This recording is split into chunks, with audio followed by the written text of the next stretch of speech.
ദൈവത്തിൻ്റെ അതിപരിശുദ്ധ നാമം വാഴ്ത്തപ്പെടുമാറാകട്ടെ.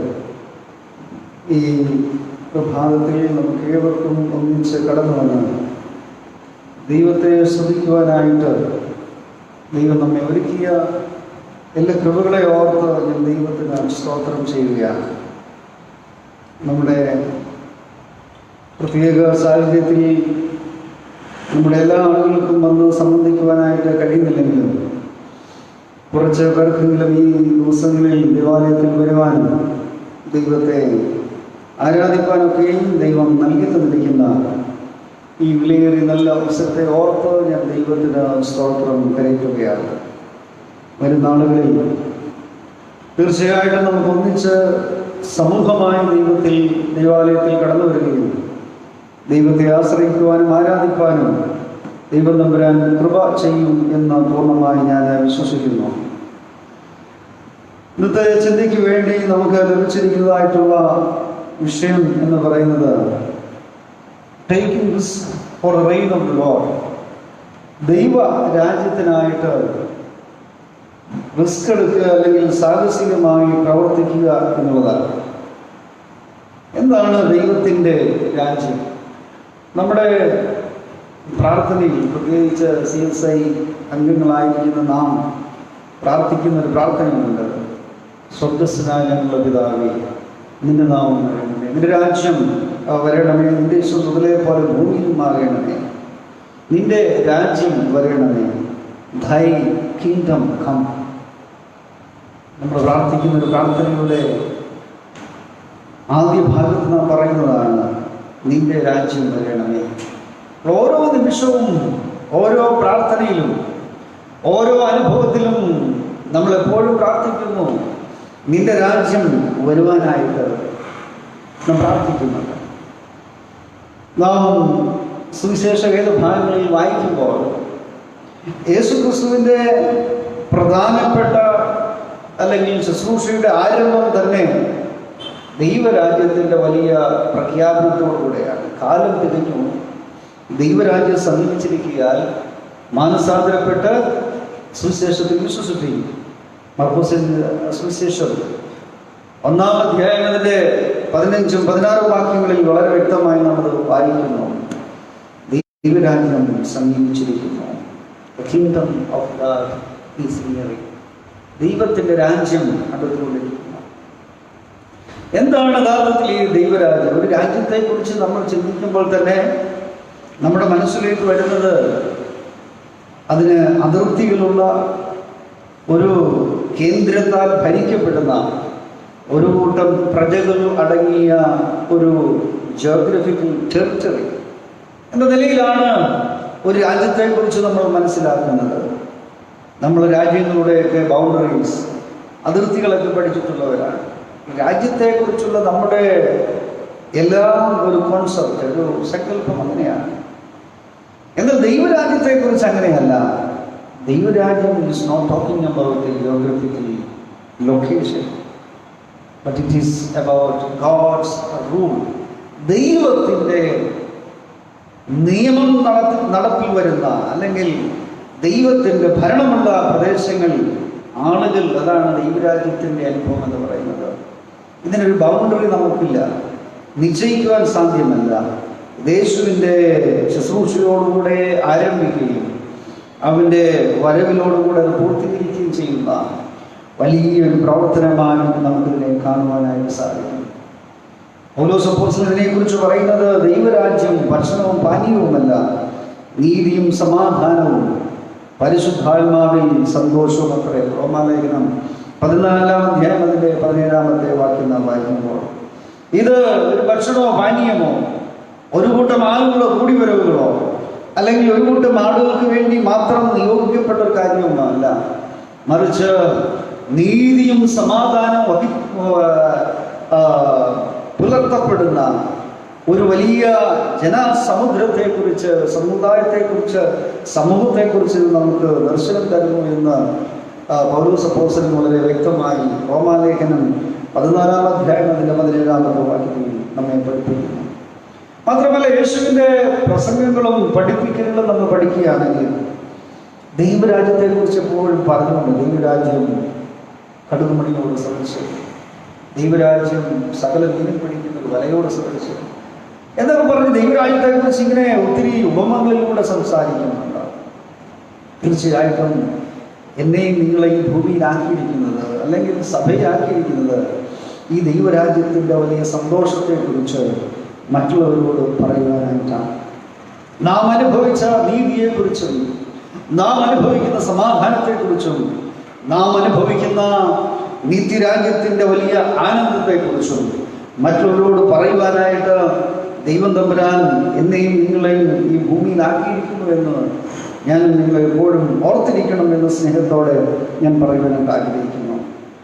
അതുകൊണ്ട് ദൈവരാജ്യത്തിന് വേണ്ടി പ്രവർത്തിക്കുവാനുള്ള ആഹ്വാനമാണ് ഇന്നത്തെ വിഷയത്തിൻ്റെ കാതൽ എന്ന് പറയുന്നത്. ഇതൊരു നിസ്സാര കാര്യമല്ല. ഇതൊരു വളരെ ഈസി ആയിട്ട് ചെയ്യാൻ പറ്റുന്ന ഒരു കാര്യമല്ല. ഇത് വലിയ കഷ്ടത നിറഞ്ഞ, ത്യാഗം നിറഞ്ഞ, പ്രശ്നങ്ങൾ നിറഞ്ഞ ഒരു വലിയ ശുശ്രൂഷയാണ്. നീ ആരാധന ശേഷം സൺഡേ സ്കൂൾ അധ്യാപകരും കുഞ്ഞുങ്ങൾക്കുമുള്ള സമ്മാനങ്ങൾ വിതരണം ചെയ്യുന്നു. അവർ ചെയ്ത വലിയ ശുശ്രൂഷയാണ്. അവരോട് ചോദിക്കുകയാണ്, ഇത് എങ്ങനെയുണ്ട്? ഇത് വളരെ സന്തോഷം തന്നെയാണ്, പക്ഷേ ഇത് വലിയ ദുഃഖവും കഷ്ടതയും വിമർശനങ്ങളും ഏൽക്കുന്ന ഒരു ശുശ്രൂഷയാണ്. ഒരു ചെറിയ കാര്യമാണ് 10-15 കുഞ്ഞുങ്ങളെ പഠിപ്പിക്കുന്നത്.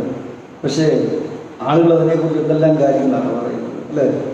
സ്വർണ്ണ കള്ളക്കടത്തിനേക്കാളും വലിയ കഥകളാണ് പറയുന്നത്. അപ്പം എല്ലാം പ്രശ്നങ്ങൾ നിറഞ്ഞതാണ്, അല്ലെങ്കിൽ പ്രശ്ന സങ്കീർണമായിട്ടുള്ളതാണ്. അങ്ങനെയെങ്കിൽ ദൈവരാജ്യത്തെക്കുറിച്ചുള്ള പ്രഖ്യാപനം എങ്ങനെയായിരിക്കും?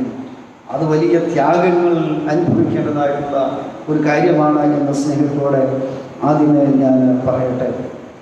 നമ്മുടെ മിഷണറിയായിരിക്കുന്ന തോമസ് നോട്ടൻ 1816 കേരളത്തിൽ വരുന്നത്. അതോടുകൂടെയാണ് പ്രൊട്ടസ്റ്റന്റ് സഭ കേരളത്തിൽ സ്ഥാപിക്കുവാനും ആരംഭിക്കുവാനൊക്കെ തുടങ്ങുന്നത്. നമുക്കറിയാം, ഇന്നത്തെ പോലെ യാത്രാ സൗകര്യങ്ങളൊന്നുമില്ലാതിരുന്നൊരു കാലഘട്ടത്തിൽ 6-7 മാസങ്ങളിൽ കടലിലൂടെ സഞ്ചരിച്ച് കപ്പലിൽ ഒരു കേരളക്കരയിൽ എത്തിച്ചേരുകയാണ്. CMS മിഷണറിമാർ കേരളത്തിൽ മാത്രമല്ല, ഏഷ്യൻ രാജ്യങ്ങളിൽ അങ്ങോളം ഇങ്ങോളം എല്ലായിടങ്ങളിലും ആംഗ്ലിക്കൻ സഭ ഇന്നുണ്ട് എന്ന് നമുക്കറിയാം. ഒരു ആംഗ്ലിക്കൻ കമ്മ്യൂണിയൻ ഉണ്ട് ലോകത്തിലെ. നമ്മൾ അങ്ങനെ സഞ്ചരിച്ചുകൊണ്ടിരുന്നപ്പോൾ കപ്പലിൽ വെച്ച് ഒരു കുഞ്ഞ് മരിച്ചു പോയത്. കപ്പലിൽ എവിടെ മറവ് ചെയ്യാനായിട്ട് പറ്റും? യാതൊരു സാധ്യതകളൊന്നുമില്ല. കരയിൽ അടുക്കണമെങ്കിൽ ഇനിയും ദിവസങ്ങൾ എടുക്കും. ഈ കുഞ്ഞിനെ കപ്പലിൽ സൂക്ഷിച്ചു വയ്ക്കുക, അതും പ്രയാസകരമായ കാര്യമാണ്. അപ്പോൾ ഈ മിഷണറി കൊടുക്കും. ആ യാത്രക്കാരൻ ഈ കുഞ്ഞിനെ എടുത്ത് പ്രാർത്ഥിച്ച് കടലിലേക്ക് ഈ ശവശരീരം ഒഴുക്കി വിടുകയാണ്. ഒരു മാതാവിനോ പിതാവിനോ ഒരിക്കലും സഹിക്കുവാനായിട്ട് കഴിയാത്ത വലിയൊരു കാര്യം ഈ സുവിശേഷ വേലയ്ക്ക് വേണ്ടി അവർ സഹിക്കുകയാണ് ചെയ്യുന്നത്. ഞാൻ പറഞ്ഞു വരുന്നത് അതുകൊണ്ട് ദൈവരാജ്യത്തെക്കുറിച്ചുള്ള പ്രഖ്യാപനം, അതിലേക്ക് ആളുകളെ ക്ഷണിച്ചുകൊണ്ട് വരുന്നത് ഒരു നിസ്സാര കാര്യമൊന്നുമല്ല. നല്ല കാര്യം ചെയ്താലും ആളുകൾ എതിർക്കും, ചീത്ത കാര്യം ചെയ്താലും ആളുകൾ എതിർക്കും. എങ്കിലും ഇതിൻ്റെയൊക്കെ ഉള്ളിൽ ദൈവത്തിൻ്റെ കൃപ അനുഭവിക്കുന്നവനാണ് ദൈവരാജ്യത്തെക്കുറിച്ച് പ്രഘോഷിക്കുന്നത്. അതുകൊണ്ട് നമുക്ക് ഈ വേലയ്ക്ക് ഇറങ്ങുക എന്ന് പറയുന്നത്, ഈ സുവിശേഷത്തെക്കുറിച്ച് മറ്റുള്ളവരോട് പറയുക എന്ന് പറയുന്നത്, എന്തെല്ലാം വിമർശനങ്ങൾ നമുക്ക് കേൾക്കേണ്ടി വന്നു, അതെല്ലാം ദൈവമുമ്പാകെ വിലയേറിയതാണെന്നും കൂടെ ഇന്നത്തെ വിഷയം നമ്മെ പഠിപ്പിക്കുന്നുണ്ട്. നമുക്ക് യോഹന്നാൻ എഴുതിയ സുവിശേഷം 1-ാം അധ്യായം അതിൻ്റെ 35 മുതലുള്ള വേദഭാഗങ്ങളിലേക്ക് ഒന്ന് വരാം. യോഹന്നാൻ എഴുതിയ സുവിശേഷം 1-ാം അധ്യായം അതിൻ്റെ 35-ാമത്തെ വാക്യം വായിക്കാമോ? വാക്യം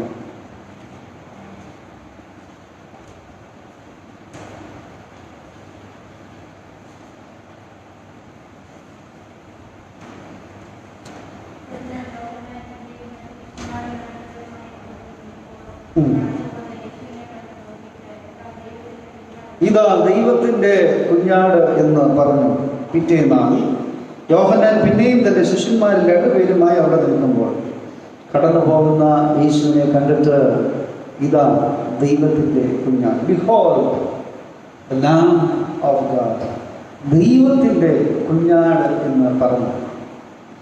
ഇത് ഈ യോഹന്നാന്റെ സുവിശേഷം 1-ാം അധ്യായം 35 മുതലുള്ള വേദഭാഗങ്ങൾ നാം വായിക്കുമ്പോഴാണ് ക്രൈസ്തവ സഭയുടെ ആരംഭം നമുക്കവിടെ കാണാം.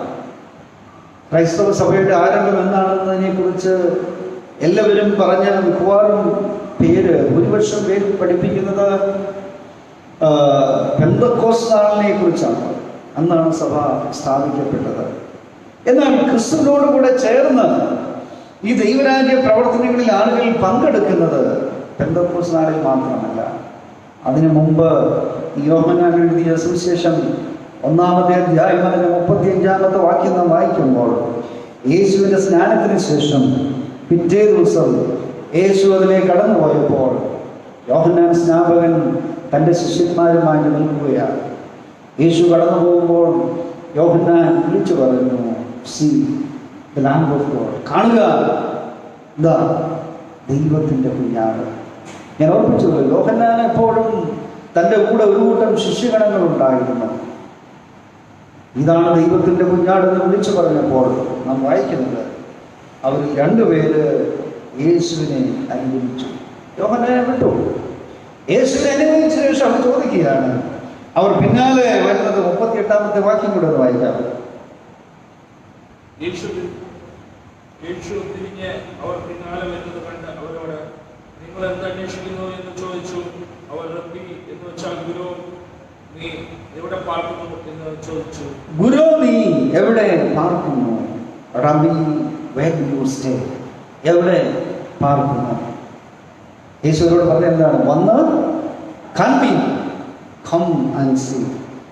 നീ കേൾക്കും ദൈവത്തിൻ്റെ ജനമേ, ആ 2 പേര് യോഹന്നാനെ വിട്ട് യേശുവിനോട് കൂടെ പാർത്തു. അവരാണ് യേശുവിനോട് ആദ്യമായി ചേരുന്ന ഈ ദൈവരാജ്യത്തിൻ്റെ സുവിശേഷം പ്രസംഗിക്കുവാനായിട്ട് കർത്താവിനോട് കൂടെ ചേരുന്ന ആദ്യത്തെ ശിഷ്യന്മാർ. അവരാണ് ആദ്യത്തെ സഭ എന്ന് വേണമെങ്കിൽ നമുക്ക് പറയാം. അവനോടുകൂടെ പാർത്തു. അവർ യേശുവിനെ കുറിച്ച് മനസ്സിലാക്കി. ഞാൻ ഓർപ്പിച്ചുല്ലോ, ഇന്നലെ വരെ യോഹന്നാന്റെ കൂടെ അവർ നടന്നവരാണ്. ഇന്നലെ വരെ തൻ്റെ ഗുരുവിനെ തൻ്റെ ജീവന തുല്യം കണ്ടവരാണ്. ഇന്നലെ വരെ യോഹന്നാന്റെ പഠിപ്പിക്കലുകൾ കേട്ട് മനസ്സിലാക്കിയവരാണ്. എന്നാൽ when they met the Lord Jesus Christ, they were ready to be John the Baptist. യോഹന്നാനെ വിട്ട് യേശുവിനോട് ചേരുവാനായിട്ട് അവര് തയ്യാറായി. ഈ സുവിശേഷ പ്രവർത്തനം എന്ന് പറയുന്നത് പലരെയും നഷ്ടപ്പെടലിൻ്റെ അനുഭവങ്ങളിലൂടെ കടന്നു പോകേണ്ടി വരും. നാം താഴേക്ക് വായിക്കുമ്പോൾ അവരിൽ ഒരു മനുഷ്യന്റെ പേര് അന്ത്രയോസ് എന്നായിരുന്നു. അവൻ ശിമോൻ പത്രോസിന്റെ സഹോദരനായിരുന്നു.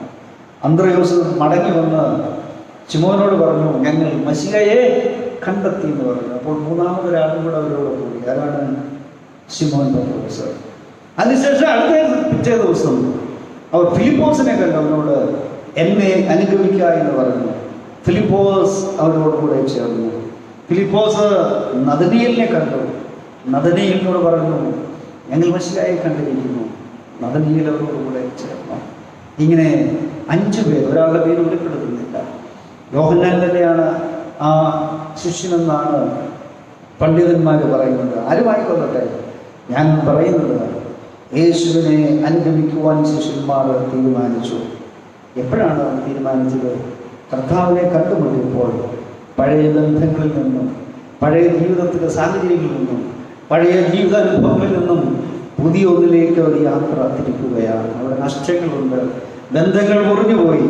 അവിടെ പുതിയൊരു ഗുരുവിനെ അവര് തൻ്റെ രക്ഷകനായിട്ട് സ്വീകരിച്ചു.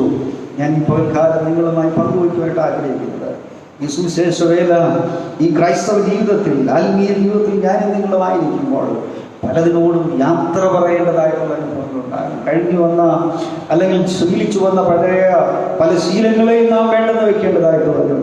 പല ജീവിത അനുഭവങ്ങളും വേണ്ടെന്ന് വെക്കേണ്ടതായിട്ട് വരും. നടന്നു വന്ന പല വഴികളും ഇനി ആ വഴിയെ പോകാതെ പുതുവഴി തിരഞ്ഞെടുക്കുവാനായിട്ട് നാം പ്രേരിപ്പിക്കപ്പെടും. കാരണം ഇത് ജീവന്റെ സുവിശേഷമാണ്. ഈ പകൽക്കാലം ഞാൻ വളരെ സ്നേഹത്തോടെ ഓർപ്പിക്കട്ടെ, ഇത് ഒരു വേർപാടിൻ്റെ, വിശുദ്ധിയുടെ ഇത് പുതിയൊരു ജീവിതത്തിന്റെ തുടക്കമാണ് എന്ന് ഞാൻ നിങ്ങളെ പറഞ്ഞിരിക്കുന്നത്. പ്രയാസകരമായൊരു കാര്യമാണ്. നമുക്ക് ഞായറാഴ്ചകളിൽ മറ്റിടങ്ങളിൽ ഇരിക്കാം, അല്ലെങ്കിൽ നമുക്ക് പ്രാർത്ഥിക്കാതിരിക്കാം, ആരാധിക്കാതിരിക്കാം, വിശുദ്ധമായൊരു ജീവിതം നയിക്കാതെ ലോകപ്രകാരം ജീവിക്കാം.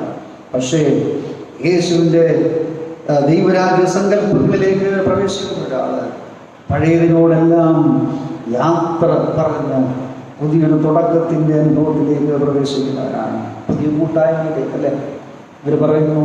യേശു പറഞ്ഞു, വന്ന് കാണി. അവൻ അവരോടുകൂടെ ചേർന്ന് അവരോടുകൂടെ പാർത്തു. ഇന്നലെ വരെ യോഹന്നാനായിരുന്നു അവരുടെ നേതാവ്, അവരുടെ ഗുരു. എന്നാൽ പുതിയൊരു നേതാവിനെ, പുതിയൊരു ജീവിതശൈലിയെ അവരേറ്റെടുത്തിരിക്കുക. അവരുടെ ദൈവവൈദ്യം ഉണ്ടായിരിക്കേണ്ട ഗുണമെന്ന് പറയുന്നതാണ്. മറ്റുള്ളവരുമായി നമുക്ക് ചില വ്യത്യാസങ്ങൾ ഉണ്ടായിരിക്കണം. മറ്റുള്ളവരുമായി നമ്മുടെ ജീവിതത്തിന് ചില വ്യത്യാസങ്ങളില്ലെങ്കിൽ പിന്നെ നമ്മൾ എന്ത് സുവിശേഷമാണ് പറയുന്നത്? ദൈവരാജ്യം എന്ന് പറയുന്നത് ഭക്ഷണമോ പാനീയമല്ല, അതെല്ലാവർക്കും ഉണ്ട്. മറിച്ച് എന്താണ്? നീതിയും സമാധാനവും പരിശുദ്ധാത്മാവിൻ്റെ കൃപയുമാണ്. നീതിയെക്കുറിച്ചുള്ള ബോധം എല്ലാ ക്രൈസ്തവനും ഉണ്ടായിരിക്കണം. ജീവിതത്തിൽ സമാധാനമുള്ളവരായി ജീവിക്കാൻ സാധിക്കണം. അതിനപ്പുറമായി പരിശുദ്ധാത്മാവിൻ്റെ സന്തോഷം ജീവിതത്തിൽ അനുഭവിക്കുന്നവരായി ഞാനും നിങ്ങൾ മാറണം. പകൽക്കാലം ഞാൻ ചോദിക്കട്ടെ, അതുകൊണ്ട് എന്ത് സംഭവിക്കും? ചില ബന്ധങ്ങൾ അങ്ങോട്ട് അറ്റു, ചില ബന്ധങ്ങൾ മുറിഞ്ഞു, ചില ജീവിത രീതികൾ മാറി നിൽക്കും, അല്ലെങ്കിൽ മാറ്റങ്ങൾ സംഭവിക്കാം. എങ്കിലും അത്യന്തം പ്രിയപ്പെട്ടവരെ, ഈ കർത്താവിനോട് കൂടെ ആയിരിക്കാനായിട്ട് നമുക്ക് സാധിക്കണം എന്ന് സ്നേഹത്തോടെ ഞാൻ ഓർപ്പിക്കട്ടെ. അതുകൊണ്ട് ദൈവരാജ്യത്തിൻ്റെ സുവിശേഷം നാം പ്രസംഗിക്കുമ്പോൾ ഒരു സെപ്പറേഷൻ, ഒരു ഡിവിഷൻ അവിടെ സംഭവിച്ചു. ഇവിടെ ഡിവിഷൻ സംഭവിച്ചു അല്ലേ? അവരുടെ ശിഷ്യന്മാരുടെ ഗണത്തിൽ നിന്ന് 2 പേർ അടർന്നു പോയി അല്ലേ? ഇപ്പോൾ ഇലക്ഷൻ നടക്കുകയാണ്. എത്ര പേരാണ് ഒരു ഗ്രൂപ്പിൽ നടന്ന ഗ്രൂപ്പിലേക്ക് പോകുന്നത്? കോടികൾ ലഭിക്കുമ്പോൾ ജയിച്ചു വന്ന പാർട്ടി പറഞ്ഞ് വേറെ പാർട്ടിയിലേക്ക് പോവുകയാണ്. അതേപോലത്തെ പോക്കിനെ കുറിച്ചല്ലത് പറയുന്നത്. ഈ പോക്ക് രക്ഷകനെ കണ്ടെത്തിയ സന്തോഷത്തിൻ്റെ പേരില്ല. പകൽക്കാലം നമുക്കൊന്ന് വാസ്തവമായിട്ട് കഴിയുമോ? നമുക്ക് വീണ്ടും വരാം. ലൂക്കോസ് എഴുതിയ സുവിശേഷം അതിൻ്റെ 13-ാം അധ്യായത്തിലേക്ക് വരുമ്പോൾ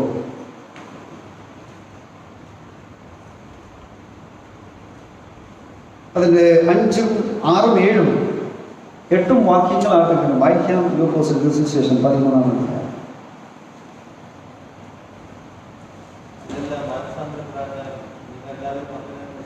ലൂക്കോസ് 13, 6, 7, 8. അവൻ ഈ ഉപമയും പറഞ്ഞു.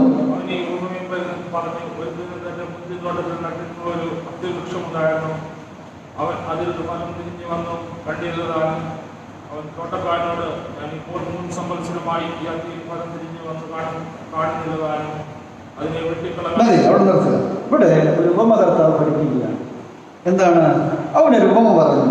ഓരോരുത്തരും തന്നെ മുന്തിരിത്തോട്ടത്തിൽ നടന്നിരുന്ന ഒരു അത്തിവൃക്ഷം ഉണ്ടായിരുന്നു. വളരെ പാരഡോക്സ് ആയിട്ട് നമുക്ക് തോന്നാം. മുന്തിരിത്തോട്ടത്തിൻ്റെ നടുവിൽ ഒരു അത്തിവൃക്ഷം നിൽക്കുകയാണ് അല്ലേ? അതൊരു അസ്ഥാനത്ത് വളരുന്ന അത്തിവൃക്ഷമാണ്. മുന്തിരിത്തോട്ടം മാത്രമേ ഉള്ളൂ, അതിനിടയ്ക്ക് മറ്റൊന്നുമില്ല. പക്ഷെ ഇവിടെ ഈ ഉപമയിൽ ഒരു അത്തിവൃക്ഷം നിൽക്കുകയാണ്. ആ യജമാനൻ അല്ലെങ്കിൽ ആ സ്ഥലത്തിൻ്റെ തോട്ടത്തിൻ്റെ ഉടമ തോട്ടക്കാരോട് പറയുകയാണ്, കഴിഞ്ഞ 3 വർഷമായി ഈ അത്തിയിൽ ഞാൻ ഫലം തിരഞ്ഞു വരികയാണ്, കണ്ടില്ല. അതുകൊണ്ട് എന്ത് ചെയ്യണം? അതിനെ വെട്ടിക്കളയാം. ഓർക്കണം, ഈ അത്തിവൃക്ഷം നിൽക്കുന്നത് മുന്തിരിത്തോട്ടത്തിലാണ്. ഏറ്റവും ഫേവറബിൾ ആയിട്ടുള്ള കണ്ടീഷൻ. കാരണം മുന്തിരിത്തോട്ടത്തിന് പരിപാലനം ആവശ്യമാണ്. ചെത്തി വെടിപ്പാക്കും, അതിന് മരുന്ന് വിളിക്കും. ഇതൊക്കെ എവിടെ കിട്ടും? ഈ അത്തിക്ക് സ്വതവേ ഒന്നും ചെയ്യേണ്ട കാര്യമില്ല, തന്നെ വളർന്ന് ഫലം പുറപ്പെടുക്കും. പക്ഷെ ഈ അത്തി ഭാഗ്യവാനാണ്. കാരണം എന്താണ്? മുല്ലപ്പൂ പിടിയേച്ച് കിടക്കും, കല്ലിനുമുണ്ടൊരു സൗകര്യം എന്ന് പറഞ്ഞാൽ മുന്തിരിത്തോട്ടത്തെ നനച്ച് വളമിട്ട് അതിനെ പരിപാലിക്കുമ്പോൾ ആർക്കും കൂടെ ഇതിൻ്റെ എല്ലാം നന്മ ലഭിക്കും. ആർക്കും കൂടെ കിട്ടും? ഈ അത്തിക്കും കൂടെ കിട്ടും. അത്തി അറിയാതെ തന്നെ തഴച്ച് എന്ന് വളരുകയാണ്. മുന്തിരിത്തോട്ടത്തിന് കിട്ടുന്ന എല്ലാ ലവണങ്ങളും എല്ലാ വളവും വെള്ളവും വലിച്ചെടുത്ത് അത്തി വളരെ സമ്പുഷ്ടമായി വളർന്നു. പക്ഷെ ഒരു കാര്യം മാത്രം, എന്താ? ഫലം മാത്രം ഇറ്റ് വാസ് അൺപ്രൊഡക്റ്റീവ്, അല്ലേ? ഫലമില്ലാതെ വളരുകയാണ്. അതുകൊണ്ട് ഈ തോട്ടത്തിൻ്റെ ഉടമസ്ഥൻ വന്ന് തോട്ടക്കാരോട് പറഞ്ഞു, ഇതിനെ വെട്ടിക്കളയാം. ആ തോട്ടക്കാരൻ എന്താ പറഞ്ഞേ? വായിക്കാം 7. അത് നിലത്തെ നിഷ്ഫലമാക്കുന്ന എന്തിനെ എന്ന് പറഞ്ഞു. 8ാമത് വായിക്കാം. അതിനവൻ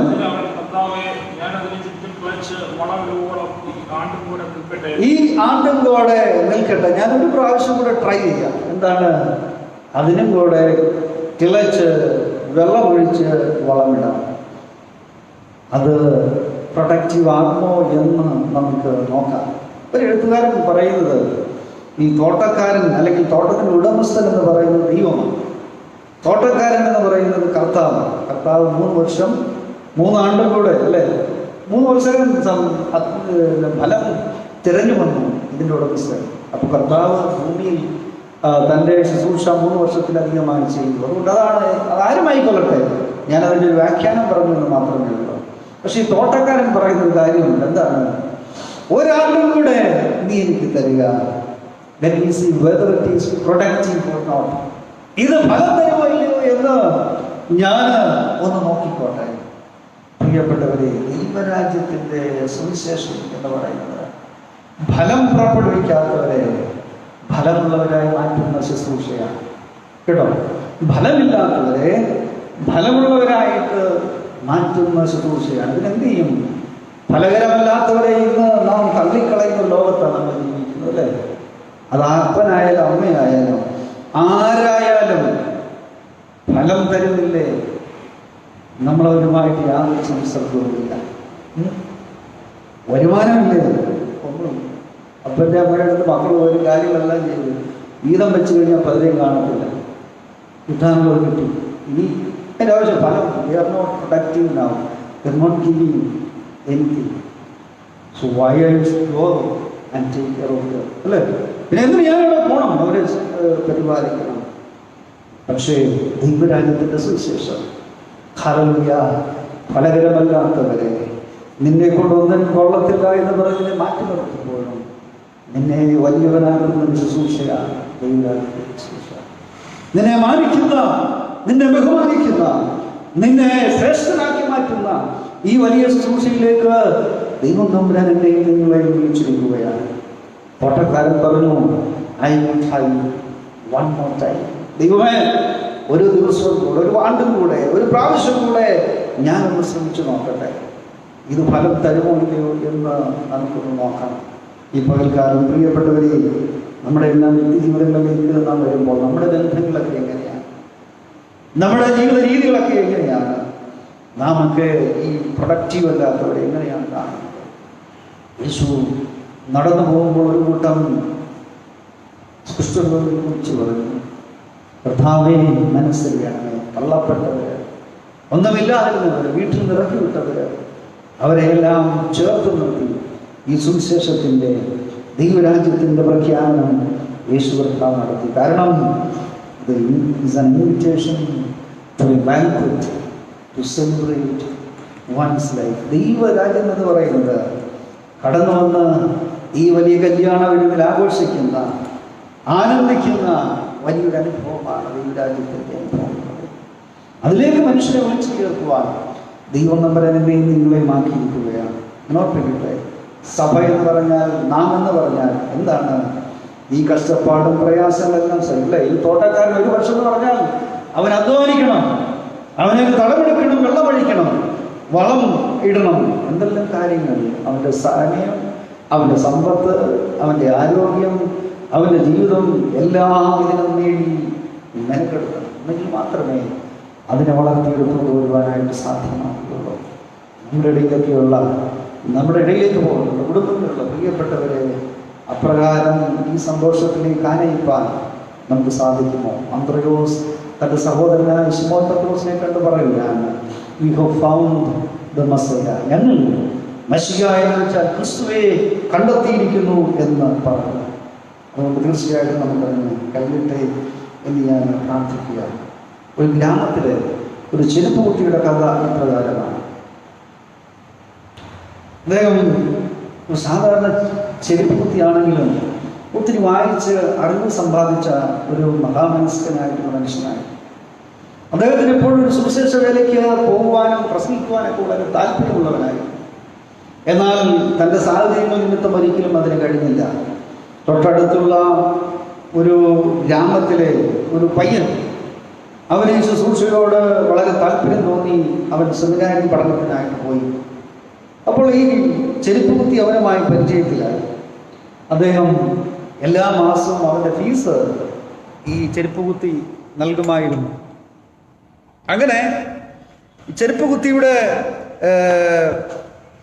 സപ്പോർട്ട് കൊണ്ട് ഈ പയ്യൻ പഠിക്കുകയും അവന് തിയോളജി പഠിച്ച് പൂർത്തീകരിക്കുവാനും തുടർന്ന് ഓർഡിനേഷൻ ലഭിച്ച് ഒരു സുവിശേഷകനായി തീരുവാനും ഒരു പ്രീസ്റ്റായി തീരുവാനും അവന് കഴിഞ്ഞു. അപ്പോൾ അവൻ്റെ ഓർഡിനേഷൻ സമയത്ത് ഈ ചെരുപ്പ് കുത്തി മനോഹരമായ ഒരു കൂട്ടം ഷൂകളുമായി വന്ന് ഇവനെ ഏൽപ്പിച്ചു. അവനോട് പറഞ്ഞു, എനിക്ക് വലിയൊരു ആഗ്രഹമായിരുന്നു ഈ സുവിശേഷ പ്രവർത്തനത്തിന് പോകണമെന്നുള്ളത്. ദൈവവചനം പ്രസംഗിക്കണമെന്ന് എനിക്ക് വലിയ ആഗ്രഹമായിരുന്നു. പക്ഷേ എനിക്കതിനൊരിക്കലും കഴിഞ്ഞിട്ടില്ല. എന്നാൽ ഞാനൊരു കാര്യം ചെയ്യുകയാണ്, നിനക്ക് 2 ഷൂ ഈ സമയത്ത് തരികയാണ്. എവിടെയൊക്കെ നീ സുവിശേഷം പ്രസംഗിക്കുന്നുവോ ആ സമയത്ത് ഇത് ധരിച്ചുകൊണ്ട് വേണം പ്രസംഗിക്കുവാനായിട്ട്. എനിക്ക് കഴിഞ്ഞില്ലെങ്കിൽ നിന്നിലൂടെ ഞാൻ സുവിശേഷത്തിൻ്റെ സ്വപ്നങ്ങൾ സാക്ഷാത്കരിക്കും. പ്രിയപ്പെട്ടവരെ, ദൈവരാജ്യ മഹത്വത്തിന് വേണ്ടി നമ്മൾ പ്രവർത്തിക്കുക എന്ന് പറഞ്ഞാൽ മറ്റുള്ളവരിലൂടെ അത് നിർവഹിക്കുവാൻ പങ്കാളികളാകുവാൻ നമുക്ക് സാധിക്കണം. ഈ സുവിശേഷത്തിൽ നാം ഇന്ന് വായിച്ചു കേൾക്കുമല്ലോ, എൻ്റെ നാമത്തിൽ ഒരു പാനപാത്രം കണ്ണീർ കുടിക്കുവാൻ കൊടുക്കുന്നവന് പ്രതിഫലം ലഭിക്കാതെ പോവുകയില്ല. വൻകാര്യങ്ങൾ നമുക്ക് ചെയ്തിട്ടില്ലെങ്കിൽ പോലും, ചെയ്യാൻ കഴിയുന്നില്ലെങ്കിൽ പോലും ചെറിയ കാര്യങ്ങളിലൂടെ ദൈവരാജ്യത്തിൻ്റെ പ്രവർത്തനത്തിനായിട്ട് പ്രവർത്തിക്കാൻ എനിക്ക് നിങ്ങൾക്കും സാധിക്കുമോ? അതിന് ദൈവം തമ്പുരാൻ നമ്മെ സഹായിക്കട്ടെ എന്ന് പ്രാർത്ഥിക്കുന്നു. ഈ വചനങ്ങളാൽ ദൈവം നമ്മെ അനുഗ്രഹിക്കുമാറാകട്ടെ. ആമേൻ.